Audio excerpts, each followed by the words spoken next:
Hi all, இப்போ என்ன பார்க்க போகிறோம் அப்படின்னா கர்நாடக போர்கள். கர்நாடக போர் அப்படிங்கிறது என்னன்னா, கர்நாடக நவாப் பதவிக்காக ஏற்பட்ட வாரிசுரிமை போர், வாரிசுரிமை சண்டை தான் இந்த கர்நாடக போர்கள். அது மட்டும் இல்லாமல் ஐரோப்பாவில் ஏற்கனவே பிரிட்டிஷ்காரங்களுக்கும் பிரெஞ்சுக்காரங்களுக்கும் இடையில போட்டி இருந்திருக்கும். அங்கேயே ஆஸ்திரிய வாரிசுரிமை போர் ஒன்று நடந்துட்டு இருந்திருக்கும்.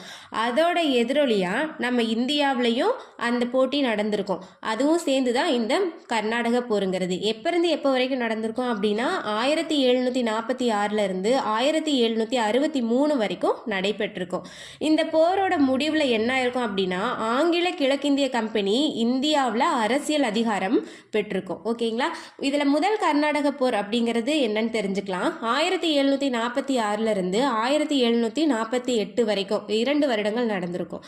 இந்த போர் எங்கே நடந்தது அப்படின்னா, சென்னையில் இருக்க அடையாறு சாந்தோம் அப்படிங்கிற பகுதியில் தான் நடந்திருக்கும். ஓகேங்களா? சென்னையோட அடையாறு பகுதியில் நடந்ததுனால இதுக்கு அடையாறு போர் அப்படின்னு பேர்.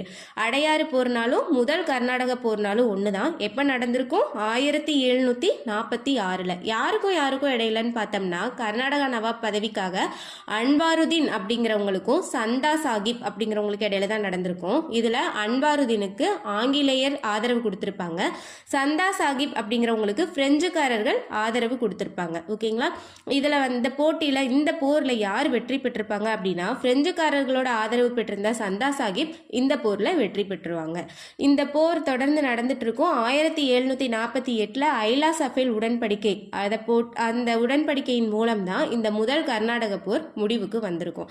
இந்த கண்டென்ட் உங்களுக்கு புரிஞ்சிருக்கும்னு நினைக்கிறேன். இது மாதிரி நிறைய கண்டென்ட் பார்க்க என்னோட இந்த சேனலை சப்ஸ்கிரைப் பண்ணுங்க. தேங்க்யூ.